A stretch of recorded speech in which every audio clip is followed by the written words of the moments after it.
বিক্রি করে দিইনি, ঠিক আছে না? আমরা পরাজিত হতে পারি হয়েছি, কিন্তু আমরা কোনো মাথা বিক্রি করে দিইনি, নাই সিদ্ধারাটা বিক্রি করেছি। তাই একটা পয়সার জরিমানা আমরা কেউ দেবো না। মমতা ব্যানার্জিকে এখনো বলে রাখছি, আপনি আপনার সংগঠন আর আপনার কর্মীদের সতর্ক করে দিন।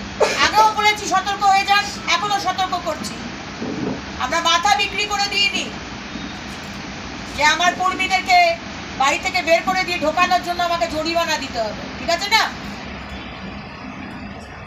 আর আজকেও অনারেবল জাস্টিস হাইকোর্টে সেখানেও রায় হয়েছে যে পুলিশকে এফআইআর যদি পুলিশ না নেয়, ডিজিকে ডাইরেক্টলি মেল করা হবে। তিনি বাধ্য আমাদের মেল নিতে। সুতরাং আমি মেল আইডিও আপনাদের দিয়ে যাব। যদি পুলিশ মেল না নেয়, কমপ্লেন না নেয়, আমরা ডাইরেক্ট ডিজিকে আমরা মেল করব এবং উনি বাধ্য নিতে। এবং যদি দেখা যায় যে পুলিশ সুরক্ষা দিতে পারছে না, তাহলে সেন্ট্রাল ফোর্স রয়ে যাবে পশ্চিমবঙ্গে, এটাও বলে গেছি অনারেবল জাস্টিস। পশ্চিমবঙ্গে যদি পুলিশ, মমতা ব্যানার্জির পুলিশ যদি আইন শৃঙ্খলার মানুষের সুরক্ষা না দিতে পারে, বিরোধীদের সুরক্ষা যদি না দিতে পারেন, বিরোধীদের সমর্থকদের যদি সুরক্ষা না দিতে পারেন, তাহলে নেক্সট 5 বছর সেন্ট্রাল ফোর্স থাকবে পশ্চিমবঙ্গে, এটিও বলা হয়েছে। সুতরাং কেউ আমরা জরিমানা দেব না, ঠিক আছে না? লড়াই করেছি, চোখে চোখ রেখে লড়াই করেছি, চুরি করিনি, তৃণমূলের মতো চুরি করিনি, চোখে চোখ রেখে লড়াই করেছি। আমি এখন এমএলএ হিসেবে সাংসদের কাজটা তো আপনি জানেন সেটা করা যায় না। পার্লামেন্টে গিয়ে আজকে আমাদের কেন্দ্র সরকার রয়েছে, তাদের কাছ থেকে কাজটাকে নিয়ে আসাটা যতটা সুবিধা হতো, সেটা তো এমএলএ হয়তো সেটা হবে না। সুতরাং দেখা যাক আমাদের যিনি, যাকে মেদিনীপুরের মানুষ, যে মানুষরা তৃণমূলের প্রার্থীকে জিতিয়েছেন, তৃণমূল মেদিনীপুরের জন্য কতটা ডেভেলপমেন্টের কাজ করে সেটা দেখার বিষয়। আমিও চোখ কান খোলা রাখবো, আপনারাও দেখবেন, মেদিনীপুরের মানুষও দেখবেন। আমরা নিশ্চয়ই বাংলাকে ভাতার বাংলা করে রাখতে চাই না, তাই না? আমরা তো মাথা উঁচু করে বাঁচতে চাই।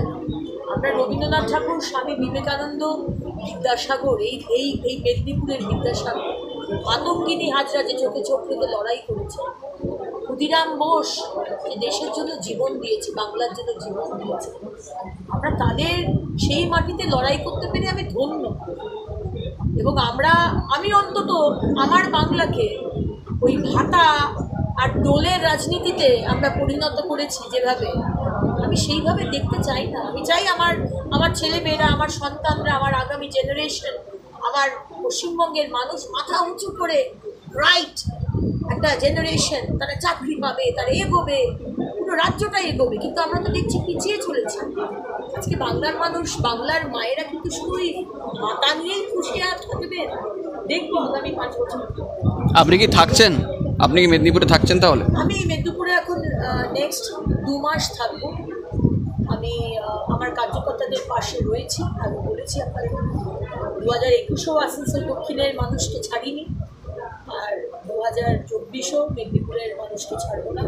প্রত্যেকটা কার্যকর্তার পাশে আছি। 24 ঘন্টা আমার ফোন খোলা, 24 ঘন্টা আমি ফোন অ্যাটেন্ড করছি। সুতরাং আমার কার্যকর্তাদের কাছে আমার অনুরোধ, দিদিভাইয়ের নাম্বার সবার কাছে আছে, দিদিভাইকে ফোন করবে, জানাবে। সবসময় কখনো মনে করবে না যে তোমরা, অনেকে এসে কাঁদছে যে দিদি আমরা অভিভাবকহীন হয়ে গেল। আমি বলবো কাঁদার জায়গা নেই, কারণ লড়াই কিন্তু এখন বড় লড়াই সামনে।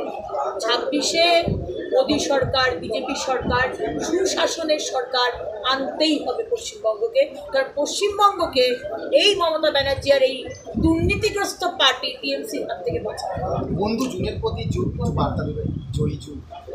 অনেক শুভেচ্ছা জানাই এবং কাউন্টিং রুম থেকে বেরিয়ে এসেও একটা কথাই বলেছিলাম শুভেচ্ছা দেওয়ার সাথে সাথে, যে 2021-এ যে পোস্টপোল ভায়োলেন্স হয়েছে এবং আপনারা দাঁড়িয়ে দাঁড়িয়ে দেখেছিলেন, প্রতিবাদ করেন, অ্যাকশন নেননি। আমার তাকে বলা দরকার ছিল যে এই আমার মেদিনীপুরের যে কার্যকর্তা এবং সমর্থন, তাদের ওপর যেন সেই অত্যাচার না হয়। কিন্তু দেখলাম বন্ধু জুন সেই কথা রাখেননি। চূড়ান্তভাবে অত্যাচার চলছে, চূড়ান্তভাবে মারপিট, দাঙ্গা, বাড়ি আগুন লাগিয়ে দেওয়া। আজকে এতগুলো ভাই বোন ঘরছাড়া হয়ে আমার কার্যালয়ে রয়েছে। আমরা নিজেরাই যথেষ্ট, আমাদের কারো সাহায্য বা সমর্থন দরকার হবে।